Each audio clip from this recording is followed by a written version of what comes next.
Yo creo que el derecho tiene un origen convencional, probablemente sea, más que una institución natural, sea un artefacto humano de los más valiosos que ha creado el hombre. Conocer el derecho es algo distinto a conocer en su contenido de justicia.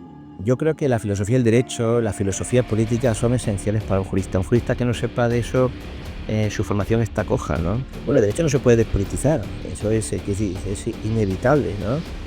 ¿Es legítima la desobediencia civil cuando las leyes son consideradas injustas? Sí. ¿Cuál crees que es el mejor filósofo del derecho? Si me tengo que limitar al último siglo, yo diría que con todo y con todas las reacciones que ha generado.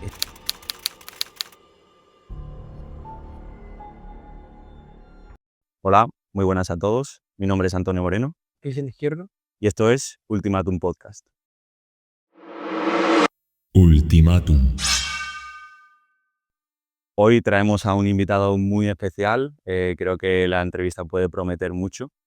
José Manuel, preséntate tú mismo.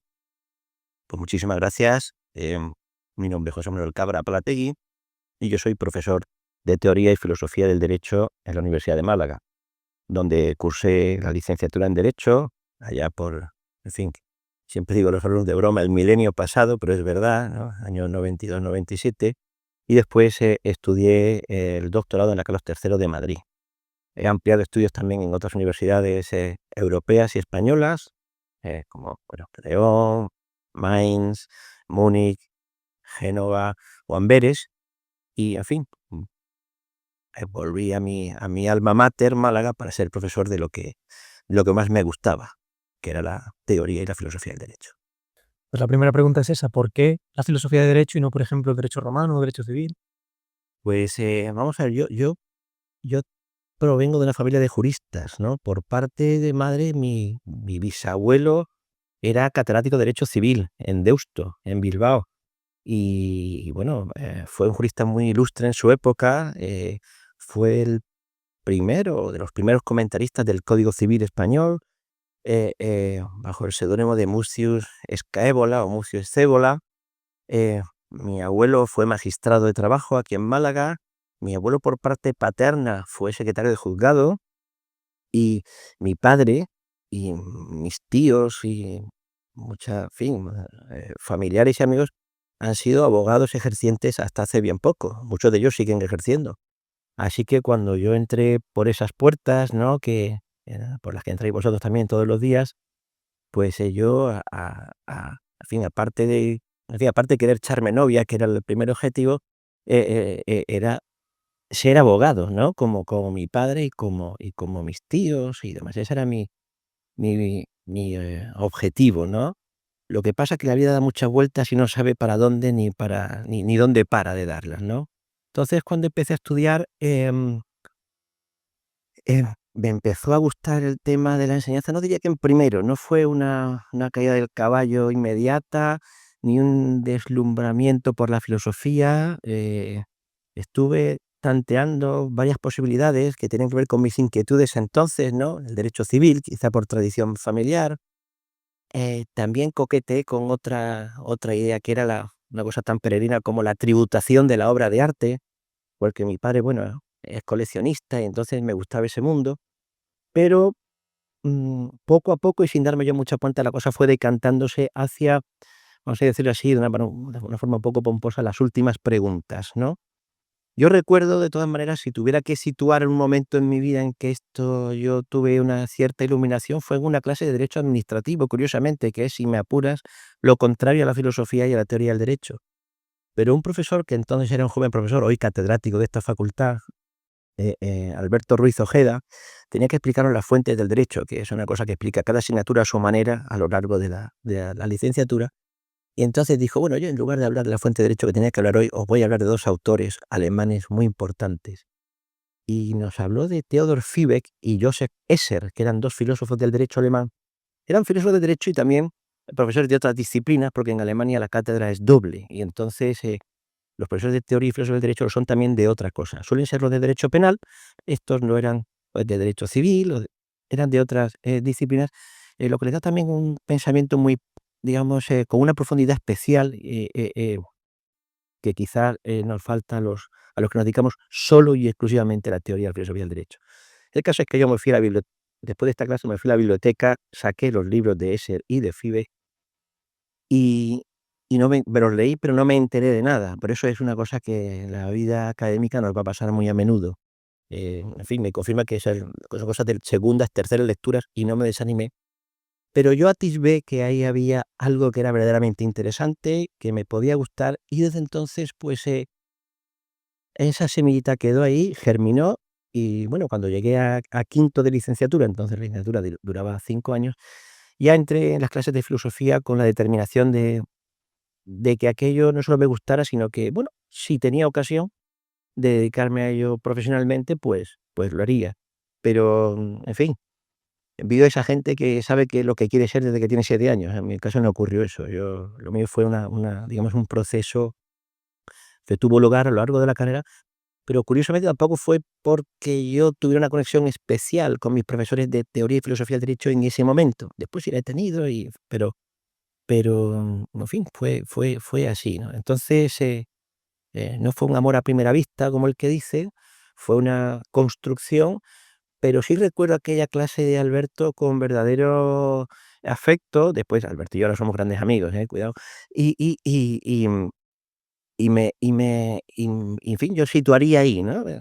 Que un profesor de pronto un día dice: "Me voy a saltar el".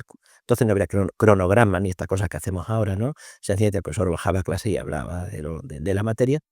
Pero recuerdo con mucho afecto esa lección que a mí me abrió los ojos, no porque lo que yo viera lo viera claramente, no vi mucho porque ya digo que leí los libros y no me enteré de nada, pero sí vi que ahí había algo que me podía interesar. Y sin ánimo de extenderme mucho, pero una pequeña anécdota, y es que después quien ha sido mi maestro en filosofía del derecho, el profesor Juan Antonio García Amado, hizo su tesis sobre Theodor Fiebig. Así que, bueno, ahí me ha parecido ver siempre una especie de, ¿no?, de llamada del destino, ¿no? Porque, bueno, que a mí me llama la atención la filosofía a través de Fiebig y que después mi maestro ha sido, pues, estudioso, ¿no? Y la mayor referencia, digamos, después de Fiebig, sobre la obra de Fiebig, vamos a decirlo así, al menos de luego en el ámbito latinoamericano, pues, siempre lo he visto como un guiño del destino, si es que esas cosas existen, ¿no? Bueno, pues para entrar ya en materia, la primera pregunta sería, cuando los juristas hablan del derecho, ¿a qué se refieren? ¿Qué es ese derecho de forma abstracta, ese derecho con D mayúscula? Bueno, el derecho con mayúsculas, me imagino que el derecho con mayúsculas se contrapone al al derecho con minúscula, que sería el de andar por casa, ¿no? Ese de los accidentes de tráfico, el que decide si, ¿no?, si el seguro que tiene que cubrir la rotura del bajante, el comunitario, el privativo, ese tipo de minucias que el derecho también, digamos, resuelve, ¿no? Muchas veces esas minucias, son determinantes para la vida, ¿no? O sea, imaginemos, no sé, en fin, una separación, una cosa de este tipo, ¿no? Bueno, la idea del derecho con mayúsculas yo creo que ha estado rondando, en el mundo jurídico desde siempre, y yo creo que esa intuición, si se quiere decir así, la encarnó desde el primer momento el derecho natural. Es decir, la idea de que haya un derecho de los dioses y no de los hombres, un derecho válido para todos los lugares y no limitado territorialmente o temporalmente a una comunidad o a un momento. Yo creo que esa idea de un derecho, a lo grande, ¿no?, ha sido o ha estado encarnado durante muchos siglos por esa idea, con fundamentos distintos. Siempre, en verdad, lo vemos en clase, ¿no?, en un fundamento, cosmológico, cuando la concepción del mundo es esa, o teológico, cuando,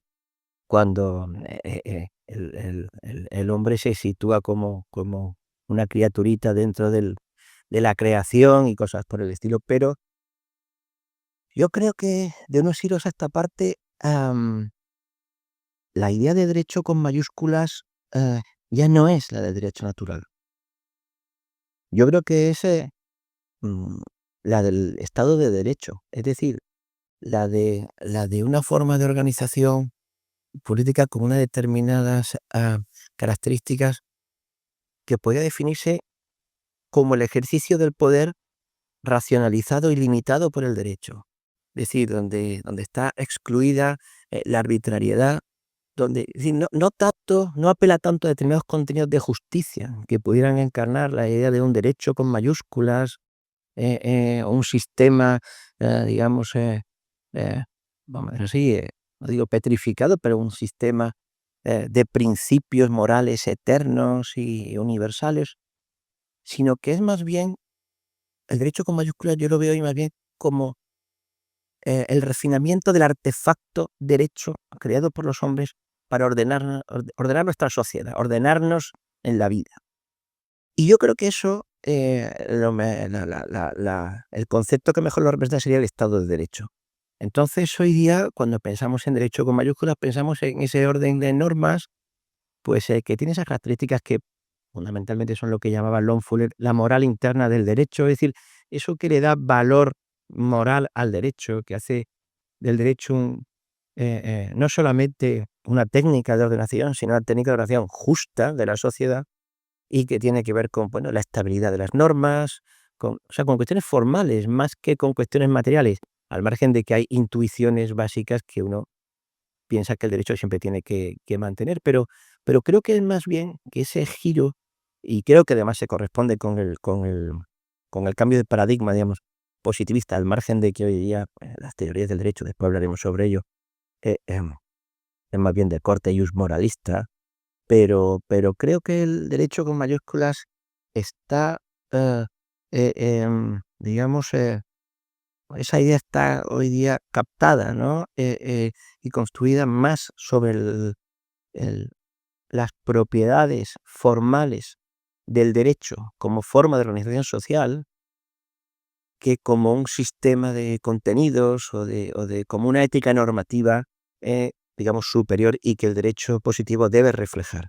Es más bien las formas que el derecho positivo, o el derecho creado por los hombres, debe adoptar para ser precisamente un derecho con mayúsculas y no un derecho, bueno, que sirva a otros fines, que no sean, vamos a decir así, los nobles fines a que sirve el derecho. El derecho sirve a muchos fines nobles y más innobles. También tenemos ocasión de hablar de ello. Pero a mí me parece que ese derecho con mayúsculas hoy día lo encarna más la noción de Estado de Derecho y el tipo de derecho que se corresponde con esa organización que con el derecho natural, entendido como contenidos inmutables y eternos y universales. Sin negar lo otro, por cierto, pero me parece que van por ahí los tiros, ¿no? Pues esa es la idea que yo creo que nos corresponde. Pues vamos a entrar en materia. Entonces, hemos hablado un poco de la teoría de la justicia, ¿no? La teoría del derecho, hemos mencionado un poco el naturalismo, pero sabemos que existen otras, ¿no? Y un moralismo y un positivismo, y que hay un debate entre los juristas de cuál debería predominar. ¿Cuál crees que es la que predomina actualmente y cuál es tu opinión personal? Bueno, fundamentalmente la división, mm, mm, digamos, la tensión entre concepciones del derecho tiene en su eje la idea de justicia. ¿eh? Em, y claro, están quienes sostienen que la justicia es un elemento conceptual del derecho, es decir, forma parte de la definición de derecho y que todo derecho que no sea justo, o que no aspire a la justicia, o que no pretenda realizar la justicia en alguna medida, no es derecho. Esa es la tesis clásica del derecho natural, y está en todos, pero vamos, San Agustín, Santo Tomás, todos, ¿no? Ajá, que sería el naturalismo de corte ontológico. Tampoco quiero utilizar palabras y demás que, en fin, pero sería la idea del derecho natural, es decir, que el derecho de los hombres, para ser genuino derecho, tiene que reproducir las normas, principios, instituciones que están o que derivan de la naturaleza humana o de un orden natural. ¿eh? Esa sería la primera, de manera que se asocia a la noción de derecho la idea de justicia. Y se le niega la calificación, ¿no? de calificativo de derecho o de jurídico a aquello que no reproduzca esos esquemas. El positivismo, en cambio, lo que sostiene es que el derecho es algo distinto a la moral. Es decir, el positivismo se esfuerza por mostrar que cuando las normas, digamos, que tienen su origen en la reflexión moral, obviamente. No hay ninguna norma jurídica que no provenga de una ponderación previa de intereses, de valores o de elementos que hay que proteger, lo que sea, pero que en el momento en que se transforman en normas jurídicas, su naturaleza cambia. No es un continuo. La naturaleza de esa norma, de ese continuo, ha cambiado. Y claro, la definición de derecho, por tanto, es independiente de la justicia o la moral. Es decir, el derecho es vamos a decir, una cosa autónoma, ¿no? Tiene su propia lógica y sus propios criterios. La validez de una norma jurídica es independiente de sus méritos o sus deméritos morales. Esa es fundamentalmente la división, entonces, entre... tradicionalmente se ha hablado de ius naturalistas e ius positivistas. Hombre, siempre ha habido alguien que negara el derecho natural, incluso en la Grecia clásica, evidentemente. Pero yo diría que el positivismo es la concepción mayoritaria, ha sido, no, hoy día no lo es, o lo fue con posterioridad a la codificación. Claro, el fenómeno histórico de la codificación transformó la ciencia jurídica, es decir, el conocimiento que tenemos acerca del derecho y la propia concepción que tenemos acerca de qué es el derecho. Claro, que cuando teníamos ya un código que era la decantación absoluta de la racionalidad jurídica, pues entonces el derecho era aquello. Y ya no teníamos que buscar en el derecho natural nada más. Y otra cosa es porque se entendía que el código había recibido lo mejor del derecho natural, es decir, que era la positivación del derecho natural. Como también se entiende que los derechos fundamentales son la positivación de los derechos humanos, es decir, que hay digamos, una afiliación, un reconocimiento de que lo que se ha hecho ha sido recibir el derecho natural, pero la idea fundamental del positivismo es que una vez que eso se convierte en norma jurídica, la cosa cambia, y cambia la lógica de aplicación, de razonamiento, y cambia todo eso. Y por tanto el derecho es una cuestión autónoma. Y de ahí que Kelsen, digamos, hablar de la pureza de la teoría que estudia el derecho, porque se refiere exactamente a eso. Conocer el derecho es algo distinto a conocer su continuidad de justicia.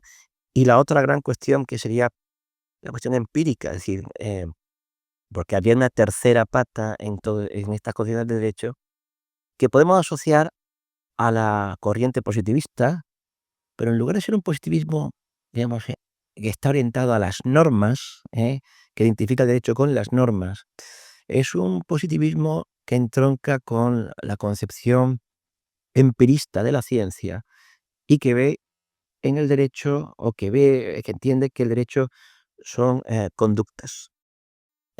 Entonces, al realismo jurídico, que sería esa tercera pata, lo que le interesa es fundamentalmente qué hacen los jueces.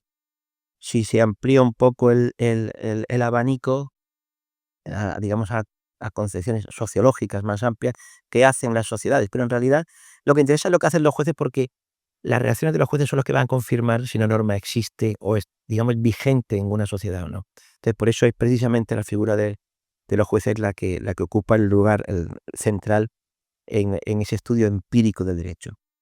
Claro, los empiristas creen que los positivistas a la Kelsen, tipo Kelsen, son unos idealistas, porque Kelsen afirma la existencia de la norma antes incluso de su aplicación en el mundo. Existe porque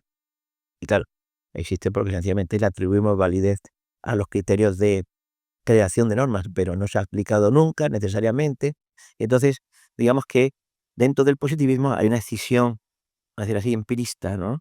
Pero bueno, yo diría que la gran, digamos, la gran dicotomía es la noción o el concepto de derecho está o no está vinculada a la idea de justicia. Lo cual no quiere decir que un positivista no aspire a que el derecho sea justo, simplemente no tendrá ningún problema en llamar derecho al que no lo sea. Es una cuestión que decir, hay una separación conceptual.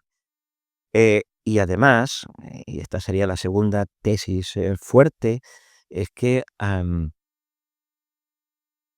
para un positivista solo es derecho aquello que los hombres hayan establecido como tal. Es decir, las fuentes del derecho son siempre fuentes sociales. Incluso la costumbre, que no es un derecho legislado y que es puesto en un día determinado o aprobado en un día determinado, pero es fruto de la interacción de los hombres, es fruto de la actividad humana, aunque no sea producto del diseño humano, como lo es una ley. Una ley se diseña qué objetivo quiero alcanzar. Bien, pero con todo es una práctica social de la que, digamos, extraemos pautas normativas y entonces es derecho positivo en ese sentido. Es derecho no legislado, pero sí puesto por los hombres. En el, digamos, en el otro lado, el ius naturalista, que como hemos comentado más de una vez en clase, yo prefiero denominarlo ius moralismo, siguiendo también una denominación de mi maestro, de García Amado, porque los ius moralistas de hoy no son ius naturalistas clásicos, no son la mayoría de ellos, ¿no? Los hay también, pero no todos, pero atribuyen cierta preeminencia a la moral, ¿no? Entonces, claro, no cierta, sino absoluta, preeminencia a la moral. Entonces, el papel que ocupaba antes el derecho natural lo ocupa hoy la moral objetiva. Y claro, las normas jurídicas, en última instancia, si contravienen esa moral objetiva, pues serán derrotadas, ¿no? Por principios u otro tipo de entidades normativas que ingresan en el razonamiento jurídico, no por haber sido legisladas por una autoridad, digamos, normadora o normativa, sino por su contenido moral, ¿no? Entonces, claro, están retomando de otra manera, quizá más actual y con otros mimbres, pero la vieja idea de que no hay derecho al margen de la moral o al margen de la justicia. Y ese es el gran debate. Los positivistas, claro, ponen el foco en la dimensión conceptual, de qué estamos hablando cuando hablamos de derecho. Para los naturalistas lo importante es cuáles son, digamos, los efectos prácticos de llamar derecho a una cosa u otra. Para ellos, llamar derecho a una norma injusta o dar cobertura jurídica a decisiones injustas o inicuas o faltas de equidad, pues es un problema, porque el derecho aspira a realizar la justicia. Y un positivista no tiene eso tan... Para un positivista, el fin fundamental del derecho sería la paz social, no mucho más, en plan hobbesiano, kelseniano, ese es un poco, ¿no? Entonces, claro, son conciencias del derecho muy distintas porque parten digamos, de presupuestos, ¿no? De postulados distintos. Entonces, José Manuel, bajo tu punto de vista, ¿de dónde crees que surge el derecho? ¿Surge de la razón? ¿Se formula a través de la razón? ¿Es un constructo social? ¿No se nos da por Dios? ¿Qué es lo que opinas? Bueno, francamente es una pregunta muy difícil, ¿no? ¿Cómo puedo responder a eso, no? Yo te puedo decir lo que creo, pero el fundamento es casi una pura intuición, ¿no? Eh, porque, bueno, ya los romanos creían, ¿no? Que allá donde había sociedad había derecho, que decir, que era algo así como una necesidad innata de los hombres, que en cuanto eran más de dos, pues ya surgía el derecho, ¿no? Em, la propia idea de derecho, no el contenido. Que el contenido venga de Dios, venga... Yo creo que hoy ya ese tipo de razonamiento o de tesis es difícil de mantener en una sociedad ya secularizada, y digamos, no puede formar parte de los argumentos de la opinión pública o del discurso público. Yo, francamente, si te digo, sí creo que existe algo así, no tengo ni idea, no lo sé. Yo diría que hoy, en fin, para mí el derecho es producto, no digo del consenso, el consenso es más bien acerca de la regla de reconocimiento, que diría Hart, ¿no? Acerca de qué consideramos que forma parte de nuestro derecho, ¿no? Sí, yo creo que el derecho tiene un origen convencional, eh, probablemente sea más que una institución natural, sea eh, eh, un artefacto humano de los más valiosos que ha creado el hombre.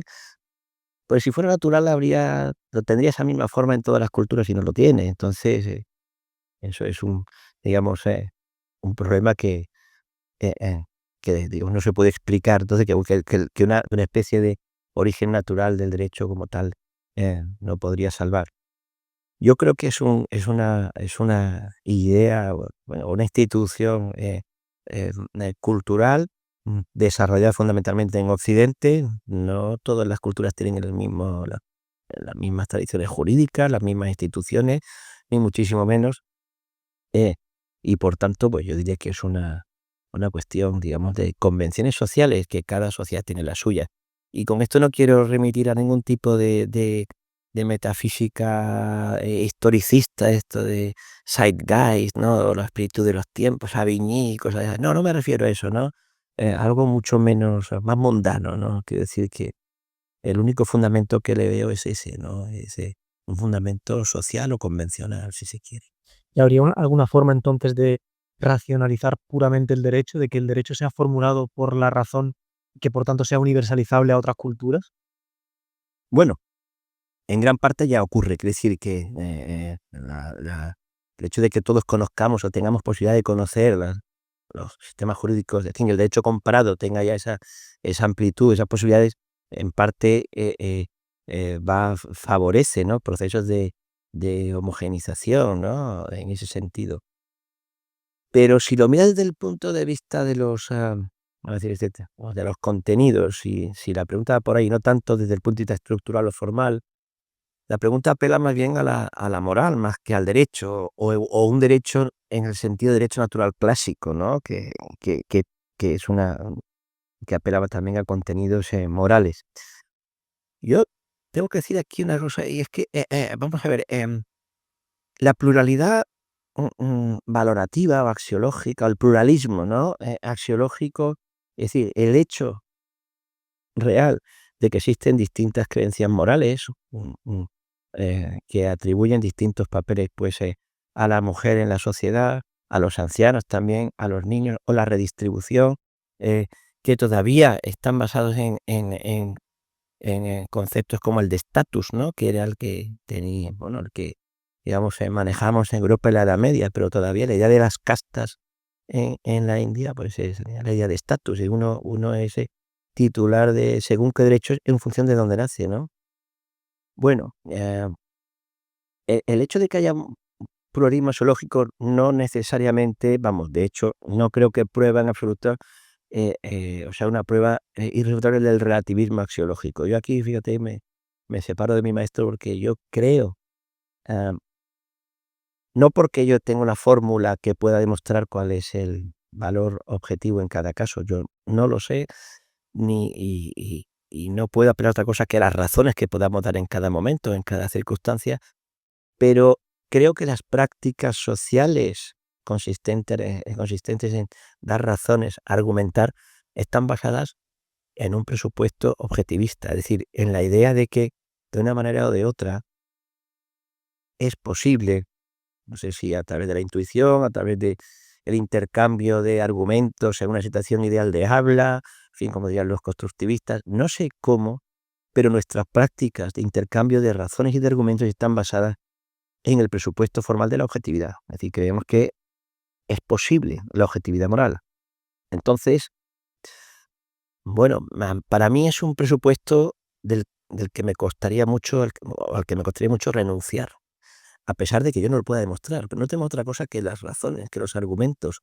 No, no, yo no lo tengo, la revelación, y demás, yo no la tengo, pero me parece que el sentido profundo de estas prácticas y de nuestros conceptos normativos, todos presuponen la objetividad moral. En el sentido más fuerte, el hecho de que no tengamos que presionar puede ser que todos estemos equivocados y que estas prácticas llevemos 5.000 años pues haciendo cosas que no tienen sentido. Bueno, es posible, ¿no? Tampoco lo sé. Francamente, no tengo una respuesta, digamos, eh, demostrativa para nada de esto.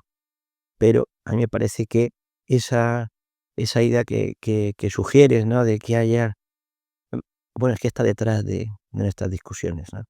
Lo cual no quiere decir que eso yo lo proyecte al derecho, me parece que no. Yo en ese sentido, me parece más razonable una posición positivista. Es decir, al margen de la moral, para la que no tenemos argumentos concluyentes, sí tenemos algo importante, que es el Estado de Derecho, la legitimidad, y en ese sentido me parece que se ha hecho un gran avance, porque por encima de las discusiones morales, tenemos un sistema normativo cierto que permite la convivencia pacífica. Y esa es la clave. Entonces yo no me preocuparía tanto por la posibilidad de fundamentar racionalmente una moral última. No es que no me preocupe el asunto, evidentemente, pero me parece que nuestro concepto de derecho no es tributario de que podamos resolver o dependiente de que podamos resolver esa cuestión, que me parece importantísima, dicho sea de paso, porque ya te digo que me parece imposible renunciar a la idea de objetividad. Es que, por todo daría igual. Es decir, todo sería cuestión de gustos. Y yo creo que todo no es cuestión de gustos. No puedo decir nada más que no me sentiría cómodo tratando cuestiones moralmente relevantes como preferencias irracionales. Creo que cuando pensamos sobre ellas lo hacemos con esa pretensión de alcanzar una conclusión racional universalizable, válida para todos, ¿no? Entonces, pero la deslindaría del derecho. Lo que pasa que obviamente pues son cosas que, claro, tienen unas conexiones innegables. Porque derecho y moral se relacionan en teoría. Bueno, vamos a ver, el positivismo sostiene que conceptualmente no es necesario que el derecho se ajuste a la moral, pero esto no quiere decir que, uno, los contenidos de cualquier norma puedan pertenecer a un orden moral, y desde el punto de vista de la supervivencia de los sistemas jurídicos es bastante necesario que el derecho reproduzca, represente o refleje, al menos en parte, la moral positiva de una sociedad.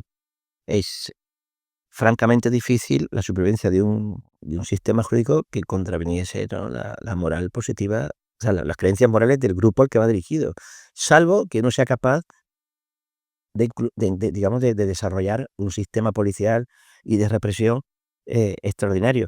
Pero ni siquiera las dictaduras más feroces se basan solo en un sistema de represión. Ellos intentan darle el cerebro a la gente, es decir, en Corea del Norte o en Cuba, además, el adoctrinamiento es continuo, ¿no? Pues es precisamente por eso, ¿no? Pero lo que sostiene el positivismo es que el concepto de derecho es independiente de que pueda o no pueda reflejar contenidos morales. Y de hecho, muchos positivistas son escépticos morales, pero no necesariamente. Es decir, yo no soy escéptico moral. En el sentido, yo creo que hay, aun con las dificultades para demostrarlo,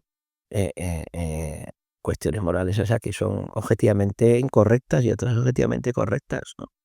No puedo, es que yo piensas, por poner ejemplos así un poco fáciles, ¿no? De una agresión gratuita a alguien que no te ha hecho nada, ¿no?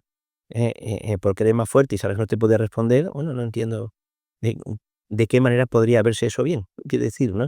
Entonces, y que me dice, bueno, pero eso es tu opinión. Me cuesta pensar que es solo mi opinión, sinceramente. Entonces, bueno, un ejemplo un poco simple, pero bueno, podemos extrapolar a otras cosas más graves. Claro, si te vas acercando a cuestiones más de detalle, más dudosas, entonces ahí es donde chapotea perfectamente el escéptico, ¿no? Dice, ¿y cómo sabes tú ahí que? Bueno, no lo sé. Y probablemente no tenga un criterio para dirimir eso, ¿no? Pero renunciar a la idea de objetividad moral a mí me parece difícil, francamente. Entonces, ¿no crees que, por ejemplo, las ideologías responden al derecho? Me refiero porque el Estado de Derecho, por ejemplo, eso proviene de la ideología liberal. Por supuesto, claro, por supuestísimo, ¿no? Quiere decir que el derecho, como te he dicho antes, es un reflejo de una moral social, pero también puede ser un instrumento para una ingeniería social, para configurar la sociedad conforme a una ideología, ¿no? En el sentido lato del término, ¿no? Entonces, claro, todo derecho, todo sistema jurídico reproduce una concepción de la justicia, ¿no? Mm, la socialdemocracia sueca y el derecho nazi eh, no sé, la España franquista, el derecho era el reflejo de algunas normas, no todas, es decir, el Código Civil era el mismo, más o menos, con las modificaciones pertinentes de 1889 y hasta hoy, ¿no? Pero en fin, claro, mm, pero eso no le quita ni le pone que sea derecho, que es lo que diría el positivismo, ¿no? ¿Eh? El derecho nazi era derecho, ¿no? Sin embargo, para el moralismo, el derecho nazi, pues tendría una serie de problemas, ¿no? Para ser reconocido como tal. Entonces, para un ius positivista sería legítimo desobedecer una norma porque no la considere justa. Por supuesto que sí. ¿Por qué? Porque al tiempo que no hace depender la juridicidad de la norma de que ésta sea justa o injusta, deja la cuestión de su obediencia a la persona. Es decir, el positivista dirá, eso es una cuestión de moral personal y yo no la puedo responder. La pregunta que le respondo es, identifico qué es el derecho, pero no identifico la obligación de obedecerlo. No hay una obligación moral de obedecerlo necesariamente. Sin embargo, un moralista, en el momento en que para identificar el derecho también formula juicios morales o lo pasa primero el filtro de la moralidad, dice, bueno, una vez que identifiquemos el derecho, usted tiene ya una obligación moral de obediencia también. Y claro, responde esas dos preguntas a la vez, o las une, ¿eh? Y además le reprocha al positivista, claro, tú le dejas el problema a la gente, ¿no? Y dice el positivista, bueno, yo es que solamente me pregunto qué es el derecho. Es una pregunta, vamos a decir así, científica, conceptual, no una pregunta práctica o moral que, digamos que tendría que ver con esa segunda cuestión que planteabas de si lo tengo que obedecer o no. Por razones morales, dicho sea de paso, ¿verdad? No o sea que no habría problema en eso, ¿no? Ujú. Y entonces, si coincidimos en que todas las teorías de la justicia si todas las teorías del derecho buscan la justicia en común, ¿cómo casaría eso con que existan normas injustas? Bueno, yo te diría, no todas las teorías de derecho están asociadas a la teoría de la justicia, ¿no? El positivismo no necesariamente van. De hecho, para el positivista es una relación contingente. La norma sea justa o no, es contingente. El resto sí. Pero, ¿cómo existen normas injustas? Bueno, eso no hay. Bueno, primero, para un ius moralista eso conceptualmente es muy difícil de asumir. Es decir, si la norma es injusta, no es norma jurídica. Le negaría esa condición. Sería otra cosa.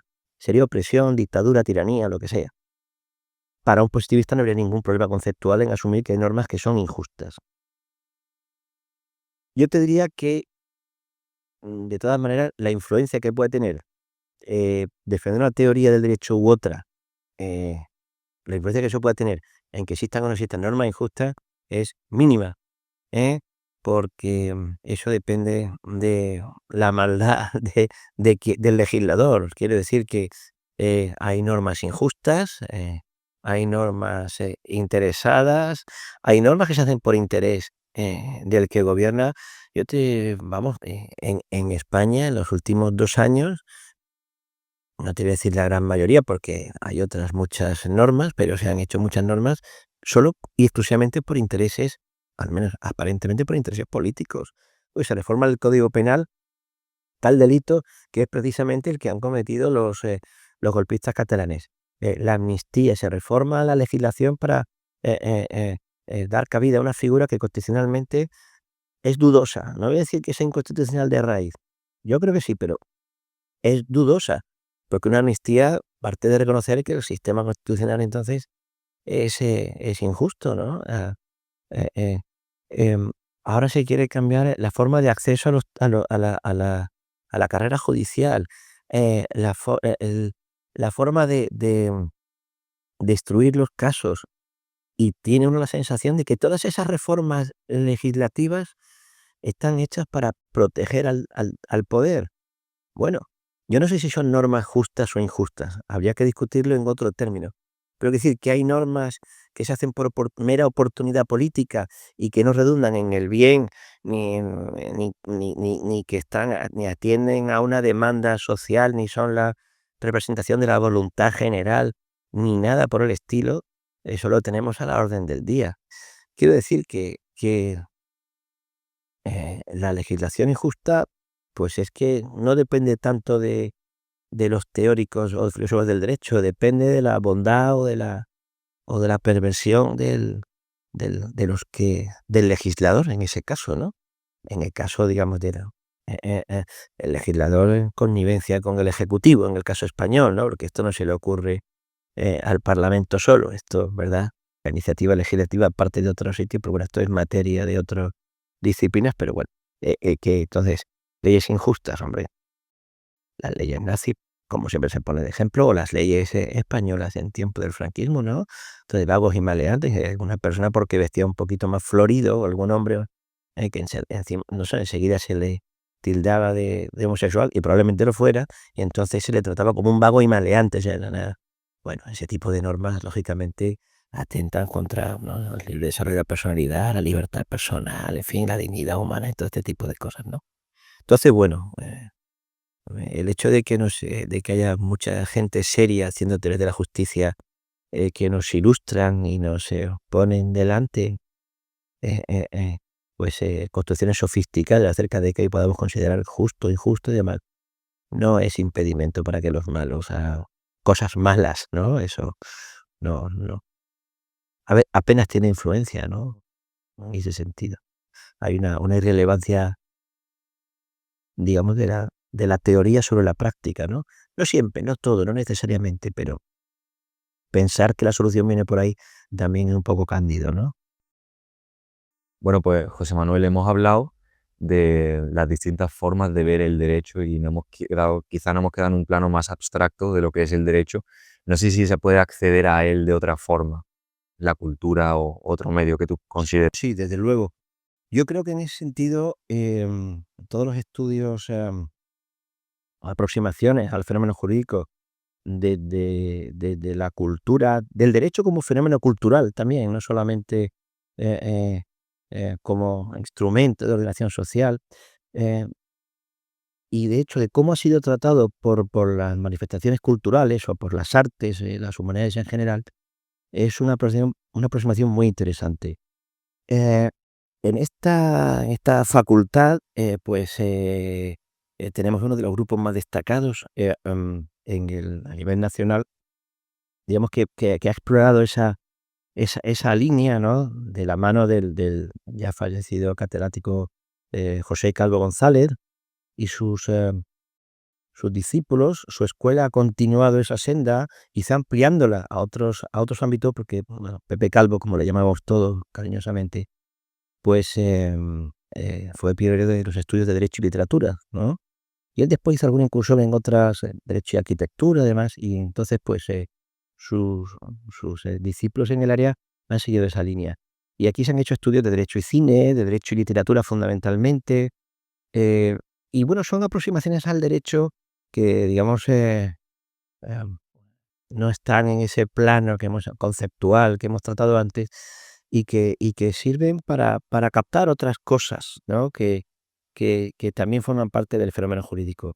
Yo, por mi parte, que no soy un gran cinéfilo, aunque sí soy un buen lector, me considero, pero no me he dedicado a esos temas, porque a mí lo que más me gusta de todo esto era la música, y entonces quise darle un enfoque que era bastante novedoso en ese sentido, porque somos muchos menos los que nos dedicamos a trabajar el derecho desde la música o desde los parámetros de la música.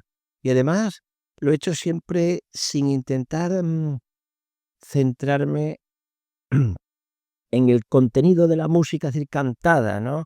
Es decir, no la música como texto, sino la música precisamente como discurso musical, si se puede hablar así. Obviamente, la primera dificultad salta a la vista, y es que no hay un contenido semántico en la música clásica, ¿no? A diferencia de lo que ocurre en la literatura, que te cuentan una historia o narran eh, eh, un relato donde hay elementos, pues, de relaciones humanas, puede haber relaciones jurídicas. De hecho, es raro la obra donde no hay nada que tenga que ver con el derecho, ¿no? En casi cualquiera, puesto que el derecho está, digamos que es ubicuo, ¿no? Pero ya digo que yo pretendía hacerlo pretendía, ¿no?, y lo hago, ¿no?, con la música, em, pero claro, ya digo que no hay ahí una trama, no hay una historia que contar, ¿no? A pesar de que haya obras que sí, en fin, que se pretendan narrativas, ¿no? Si uno escucha, no sé, La mañana de Grieg, pues a lo mejor sí, ¿no? O El amanecer de Grieg, pues sí, ¿no? Pero y entonces, claro, uno tiene que atender no tanto a los significados, sino a los significantes, ¿no? Entonces, claro, el paralelismo entre la interpretación musical y cómo ha tratado el fenómeno de la interpretación la teoría musical y la interpretación jurídica, y cómo ha tratado la teoría del derecho la interpretación jurídica, ¿no? Eh, la relación triádica que se da entre el compositor, el intérprete y la audiencia. Bueno, pues reproduce bastante fidedignamente la relación que se da entre el legislador, el juez y el destinatario de la sentencia. Es decir, el público, digamos, quien recibe la sentencia, que no solamente el condenado o el absuelto, sino también la sociedad en su conjunto.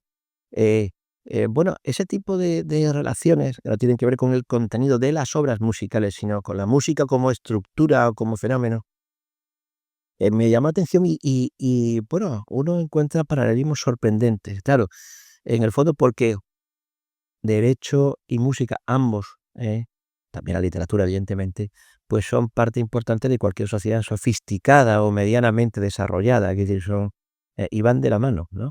Es realmente sorprendente las concomitancias que uno encuentra entre ambos mundos.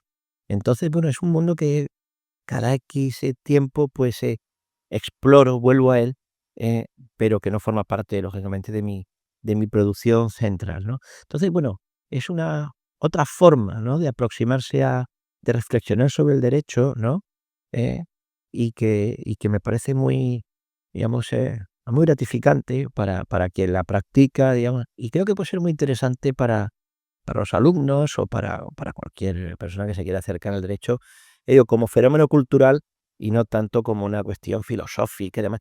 Lo cual no quiere decir que las aproximaciones, digamos, al derecho desde las humanidades no sean filosóficamente profundas. Lo son absolutamente.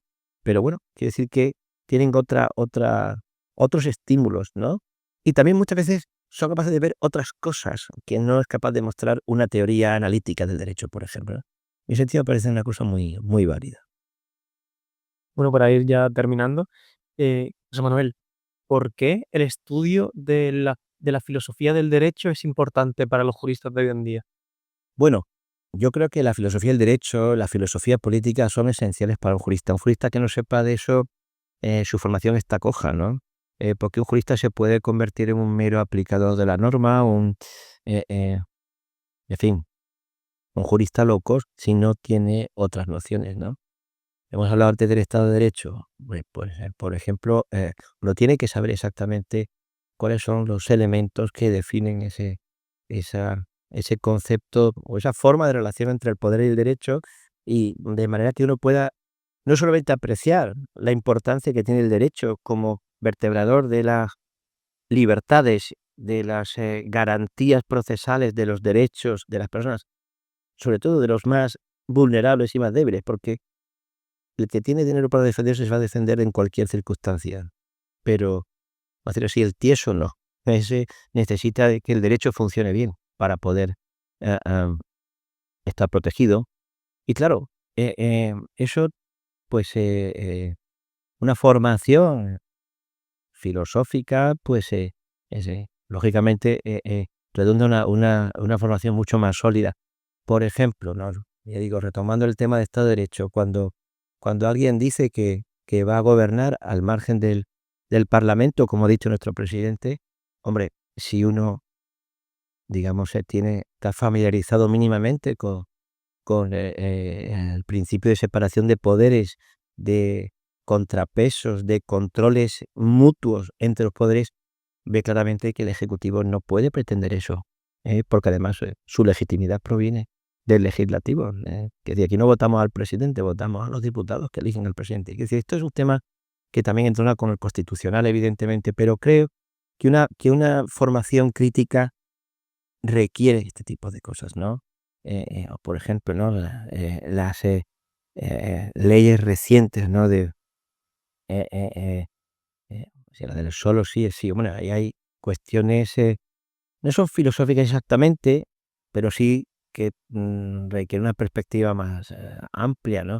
Aparte de la cuestión técnica de cómo se contabilizan las penas, que es una cuestión técnico-jurídica, es decir, que cuando uno crea una nueva ley que va a modificar algún artículo del Código Penal, ese artículo va a ingresar en un código sistemáticamente organizado, de manera que las penas se van a medir como son, y entonces ocurre lo que ocurre, ¿eh?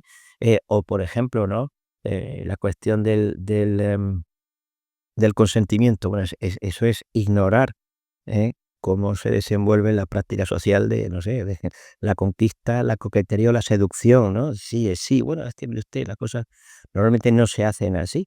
No queda constancia de ese tipo de cosas. Es un tipo digamos, de legislador que en el fondo yo creo que incurre en lo que se llamó en el siglo XIX eh, eh, eh, de cretinismo, ¿no? Que era creer que uno podía regular la realidad por decreto y la realidad se iba a acomodar. Es verdad que, hombre, las leyes tienen un sentido instrumental, pero también la realidad impone vamos a decir así, ¿no? Sus puntos, ¿no? Nuestras prácticas, nuestras formas de hacer las cosas, ¿no? Es verdad que una ley puede cambiarlas. Hemos dejado de fumar en los restaurantes, en los bares, y eso y además está muy bien. Pero bueno, hay cosas que, en fin, espero que no vayamos ahora por ahí para buscar pareja con un formulario, ¿no? En fin, una cosa un poco grotesca. Entonces, si también partimos del hecho de que la realidad impone determinadas cosas, por ejemplo, desde un punto de vista jurídico, ¿cómo se podría justificar la ley trans? Bueno, eso precisamente, la ley trans tiene una aspiración, vamos a decir, no sé si loable, pero su pretensión es despatologizar la transexualidad, es decir, no ver a los transexuales como enfermos. Esa sería, pero claro, si para lograrlo hay que afirmar que uno es lo que uno decida que es, bueno, es forzar las cosas. Eh, la, el sexo, no el género, el sexo es de lo poco que la naturaleza, digamos que lo poco que le quedaba al naturalismo, ¿no? De decir, bueno, hay cosas que son por naturaleza, por ejemplo, el sexo, ¿no? Uno es hombre, es mujer, o es hermafrodita, ¿eh? Por naturaleza, es decir, según uno nace, ¿no? Es decir, por el aparato genital que uno traiga al nacer. Unos traen uno, otros traen otro, y y hay un continuo donde, en fin, cada uno es como es y nadie es igual a otro. Pero el hecho de poder decidirlo, claro, yo creo que es es- a mí me parece que es negar algo que no está en la mano de los hombres. Como no está en la mano de los hombres, podemos decir a partir de ahora que alguien que mida 1,30 es una persona alta, ¿no? Sí, o yo puedo decir yo que soy negro. La verdad es que no lo puedo decir. Es que me parece una cosa irrazonable. Lo cual no quiere decir que no haya que actuar sobre un colectivo que ha estado discriminado tradicionalmente y que de las pocas salidas que se le quedaban muchas veces era la prostitución y cosas así, muy sórdidas y tal. Hay que intentar naturalizar gente que eso no es pero esa no es la cuestión. La cuestión es que probablemente, eh eh, y las consecuencias las estamos viendo, es que, determinar el sexo únicamente por la voluntad, del sujeto, porque no otras cosas, por cierto, y por qué no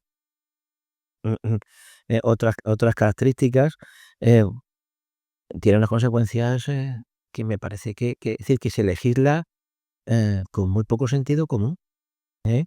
Sí, a lo mejor habría que estudiar otras maneras de despatologizar, de no hacer pasar a estas personas por un proceso donde se les atienda como enfermos o como personas, digamos, es decir, anormales o en algún sentido, lo que sea.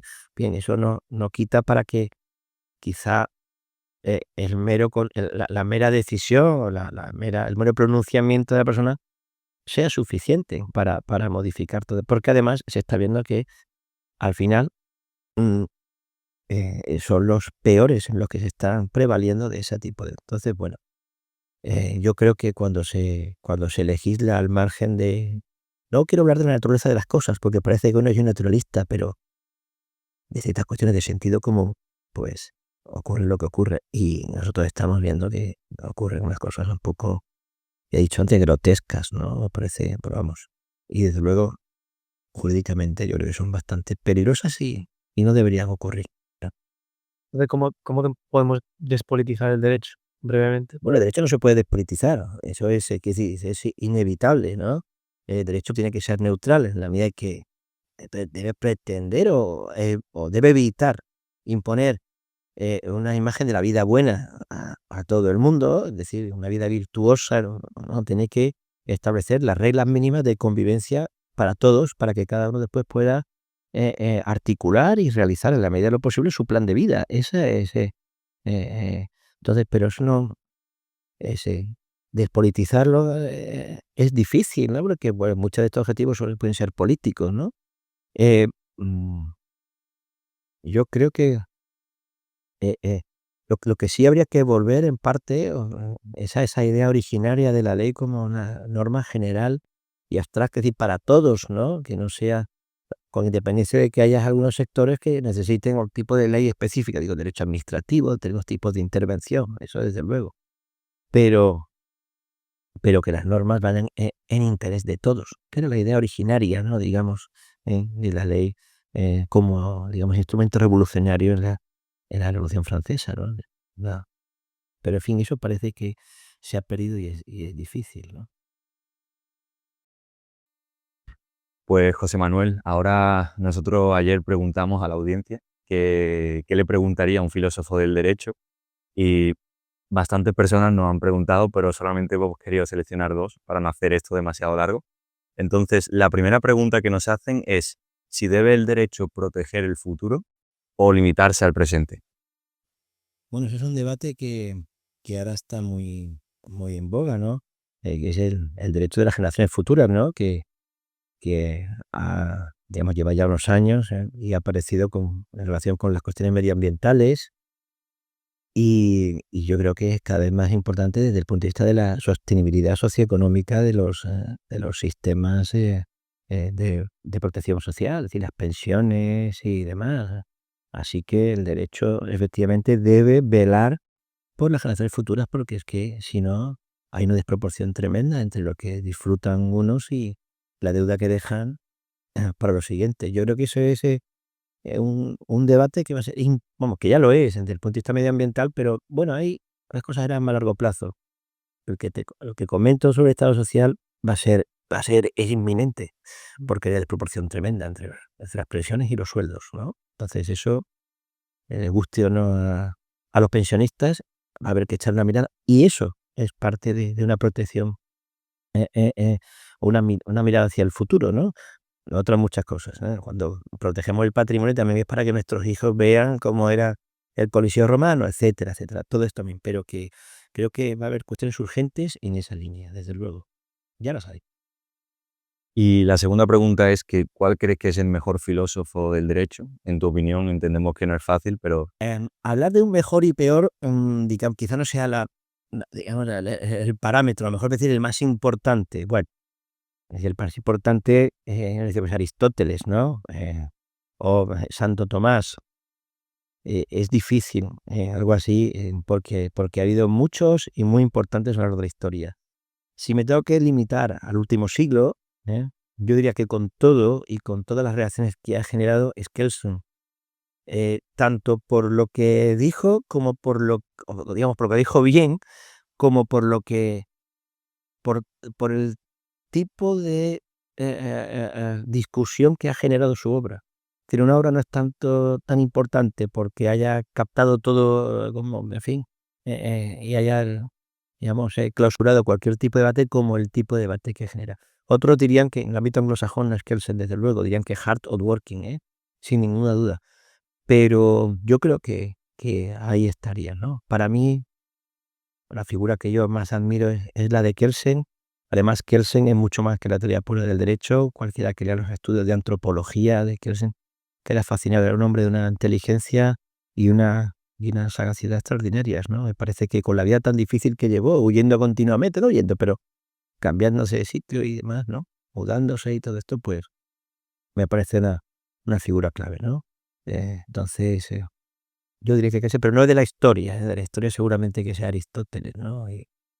Pero tampoco me parece, no puedo decir algo así, entonces si me circunscribo a de nuestra época, ¿no? Genial. Y ahora, José Manuel, vamos a hacerte preguntas de sí o no. Puedes responder sí o no, o bueno, también alguna cosa breve, pero empiezo. ¿El derecho debe ser siempre coherente con la moral? No, ¿Es posible que una ley justa sea inaplicable en la práctica? sí, ¿El derecho natural debería prevalecer sobre el derecho positivo? no, ¿El derecho debe garantizar la libertad individual por encima de todo? Sí. ¿Existen derechos universales que trascienden las fronteras culturales y políticas? Como jurídicos, no. ¿El derecho puede ser completamente imparcial sin influencias sociales o políticas? Probablemente no. ¿Es legítima la desobediencia civil cuando las leyes son consideradas injustas? Sí. ¿La justicia puede ser alcanzada solo a través de un sistema legal formalizado? Probablemente. ¿El derecho internacional debería tener primacía sobre las leyes nacionales en ciertos casos? No. ¿La globalización está haciendo que las leyes nacionales sean cada vez más irrelevantes? No irrelevantes, pero necesariamente eh, homogéneas. Vale. Ya está, esa era la pregunta corta. Estupendo. Y nada, ahora, por último que ahora, si puedes, por favor, recomendarnos un libro. Bueno, libros, digamos, con tema jurídico, ¿no? Hay muchos, y he dicho antes que el derecho está presente en casi todas las esferas de la vida y es raro, ¿eh? La novela o la obra donde no hay, o digo ya la novela negra, donde todos son crímenes y policías, ¿no? Pero es rara la novela donde no aparece algo así, o tampoco así, no, quizás exagere, pero que no es infrecuente, ¿no? Entonces, por no mencionar los clásicos, digo, de nuestra 100 años atrás, que podía ser perfectamente Crimen y Castigo de Dostoyevsky, o El proceso de Kafka. Yo leí recientemente un libro mucho menos conocido, pero bueno, quizás por eso lo traiga aquí, ¿no? Que es El caso Mauritius, de Jacob Wasserman, que era un autor bastante popular en la Europa de los años 30, 20, 30, 40, en la época de Stefan Zweig también, y es una novela larga, de largo aliento, son 600 páginas. El caso Mauritius es un caso, digamos, que fue un caso judicial, va sobre un caso judicial la novela, y bueno, hay digamos, sobre la revisión de ese caso veintitantos años después por parte del hijo del fiscal que enjuició ese caso. Su padre vive todavía y es fiscal todavía, lógicamente, pero fue digamos, un caso de juventud. Hay muchísimas puntos de vista del asunto jurídico, desde los testimonios, la autoridad judicial, no sé, el carácter simbólico de los elementos del proceso, el poder digamos, de las autoridades judiciales, como ocurría también en Kafka, digamos, la sensación, ¿no? de impotencia de los juzgados, etcétera. Es una novela y al mismo tiempo tiene presenta esa vasta cultura europea propia de aquellos años. Entonces, me parecía un muy buen libro, porque no es especialmente conocido, pero creo que a un alumno de Derecho le puede interesar. Aparte de la historia, todo el contexto. Es maravilloso. A mí me encantó, desde luego. Muy bien. Estupendo. Pues nada, si quieres decir algo para concluir. Bueno, muchísimas gracias a vosotros por esta iniciativa. Y que espero que haya estado a la altura de las expectativas. Muchísimas gracias y en fin, hasta la próxima. Muchas gracias. Muchas gracias. La red podcast UMA Divulga es una iniciativa coordinada por el Servicio de Publicaciones y Divulgación Científica del Vicerrectorado de Investigación y Divulgación Científica de la Universidad de Málaga, con la colaboración de la Fundación Española de Ciencia y Tecnología y el patrocinio de Fundación Unicaja.